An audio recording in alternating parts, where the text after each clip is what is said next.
12장. 6월절 엿새 전에 예수께서 베다니에 도착하셨다. 이곳은 예수께서 죽은 자 가운데서 살리신 나사로가 사는 곳이었다. 이곳에서 그들은 예수를 위해 잔치를 베풀었다. 마르다는 시중을 들었고 나사로는 예수와 함께 식탁에 앉아있는 사람들 가운데 한 사람이었다. 그때 마리아는 매우 비싼 향유, 곧 순수한 나드기름 한 대를 가져다가 예수의 발에 붓고 자기 머리털로 예수의 발을 닦았다. 집안이 향유 냄새로 가득 찼다. 그러나 예수의 제자 중 하나이며 뒤에 예수를 배반하게 될 가룟 유다가 말했다. 어찌하여 이 향유를 300데나리온에 팔아서 가난한 자들에게 주지 아니했습니까? 그가 이렇게 말한 것은 그가 가난한 자를 생각해서가 아니라 그가 도둑이었으며 동계를 맡고 있으면서 궤 속에 들어간 것을 훔쳐내곤 했기 때문이었다. 예수께서 말씀하셨다. 그녀를 가만히 두어라. 그녀가 나의 장례날에 쓰기 위해 이것을 간직해왔다. 가난한 사람은 항상 너희와 함께 있을 것이지만 나는 너희와 함께 있지 아니할 것이다. 유대인의 큰 무리가 예수께서 베다니에 계시다는 것을 알고 왔는데 그들은 예수뿐만 아니고 그분께서 죽은 자 가운데서 살리신 나사로를 보기 위해서 왔다. 그래서 대제사장들은 나사로까지 죽이려고 모의했다.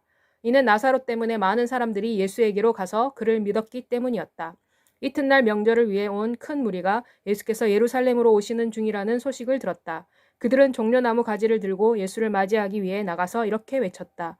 호산나, 주님의 이름으로 오시는 분에게 복이 있다. 이스라엘의 왕이시여. 예수께서 어린 낙이 한 마리를 보시고 그 위에 타셨다. 이것은 성경에 기록된 것과 같은 것이었다. 곧 두려워하지 마라 시온에 따라 보아라 너희 왕이 낙이 새끼를 타고 오신다. 제자들은 처음에 이 일을 깨닫지 못했다. 그러나 예수께서 영광을 받으신 후에야 이러한 일들이 예수에 대해 성경에 기록되었으며 또 사람들이 예수께 이러한 일을 행하였다는 것을 제자들이 깨달았다. 예수께서 나사로를 무덤에서 불러내어 그를 죽은 자 가운데서 살리셨을 때 그분과 함께 있었던 무리들이 이 일을 계속 증거했다. 많은 사람들이 예수께서 이러한 표적을 행하셨다는 것을 듣고 그분을 맞이하기 위해 나갔다. 그래서 바리새인들은 서로에게 말했다. 보시오, 우리가 할 수 있는 일이 없소. 이제 온 세상이 그 사람을 따르고 있소. 6월절에 예배하기 위해 예루살렘으로 올라온 사람 중에는 그리스 사람들도 있었다. 그들이 갈릴리 벳세다 사람 빌립에게 가서 청하여 말했다. 선생님, 우리가 예수를 보기를 원합니다. 빌립이 안드레에게 가서 말하고 안드레와 빌립이 함께 예수께 가서 말했다. 예수께서 그들에게 대답하셨다. 인자가 영광을 받아야 할 때가 왔다. 내가 진실로 진실로 너희에게 말한다. 한 알의 밀알이 땅에 떨어져 죽지 아니하면 한 알 그대로 있고 죽으면 많은 열매를 맺는다. 자기 생명을 사랑하는 자는 이를 잃을 것이요. 이 세상에서 자기 생명을 미워하는 자는 이를 보존하여 영생할 것이다. 누구든지 나를 섬기려는 자는 나를 따라라. 내가 있는 곳에 나를 섬기는 자도 있을 것이다. 누구든지 나를 섬기면 내 아버지께서도 그를 귀히 여기실 것이다. 지금 내 마음이 괴로우니 무슨 말을 하겠느냐? 아버지여, 나를 구원하여 이때를 면하게 하소서라고 하겠느냐? 아니다. 나는 바로 이 목적을 위해 이때에 왔다. 아버지여, 아버지의 이름을 영광스럽게 하소서. 이때 하늘에서 소리가 나서 말했다. 내가 이미 그 이름을 영광스럽게 했고 또다시 영광스럽게 할 것이다. 곁에 서서 그 소리를 들은 무리는 천둥이 쳤다라고도 말하고 또 어떤 사람은 천사가 예수께 말했다라고도 말했다. 예수께서 대답해 말씀하셨다. 이 소리가 난 것은 나를 위한 것이 아니요 너희를 위한 것이다. 지금은 이 세상에 대한 심판의 때이다. 지금 이 세상의 통치자가 쫓겨날 것이다. 내가 이 땅에서 들려 올라갈 때 내가 모든 사람을 내게로 이끌 것이다. 예수께서 자신이 어떠한 죽음으로 죽을 것이라는 것을 보여주시기 위해 이 말씀을 하셨다. 이에 무리가 예수께 대답했다. 우리는 율법에서 그리스도는 영원히 계신다고 들었는데 당신은 어찌하여 인자는 들려 올라가야 한다라고 하십니까? 이 인자는 누구입니까? 예수께서 그들에게 말씀하셨다. 아직 얼마 동안은 빛이 너희 중에 있을 것이다. 빛이 있을 동안에 다녀서 어둠에 붙잡히지 않도록 하여라. 어둠에 다니는 자는 자신이 어디로 가는지를 알지 못한다. 너희에게 아직 빛이 있는 동안에 너희는 그 빛을 믿어라. 그리하면 너희는 빛의 아들이 될 것이다. 예수께서 이 말씀을 하시고 그들을 떠나가서 숨으셨다.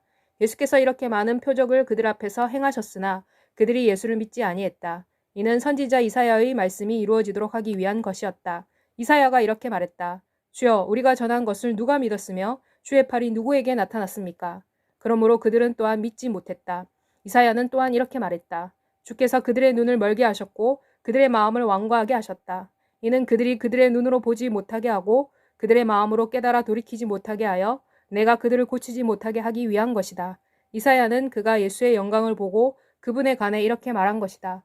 그럼에도 불구하고 지도자들 중에서도 많은 사람들이 예수를 믿었다. 그러나 바리새인들 때문에 그들은 그분을 시인하지 못했다. 이는 그들이 회당에서 쫓겨나게 될 것을 두려워했기 때문이었다. 이는 바리새인들은 하나님을 찬양하기보다 사람을 칭찬하기를 더 사랑했기 때문이었다. 예수께서 외쳐 말씀하셨다. 나를 믿는 사람은 나를 믿는 것이 아니오 나를 보내신 분을 믿는 것이다. 나를 보는 사람은 나를 보내신 분을 보는 것이다. 나는 빛으로 세상에 왔으니 누구든지 나를 믿는 자는 어둠 속에 있지 아니할 것이다. 누구든지 내 말을 듣고 믿지 아니할지라도 내가 그를 심판하지 아니할 것이다. 이는 내가 세상을 심판하기 위해 온 것이 아니오 세상을 구원하기 위해 온 것이기 때문이다. 나를 저버리고 내 말을 받아들이지 않는 자에게는 이미 심판자가 있다. 내가 한 그 말이 마지막 날에 나를 저버린 그를 심판할 것이다. 이는 내가 내 자신의 권능으로 말한 것이 아니오 나를 보내신 아버지께서 내가 무엇을 말하고 어떻게 말해야 할 것인지를 내게 친히 명령하셨기 때문이다.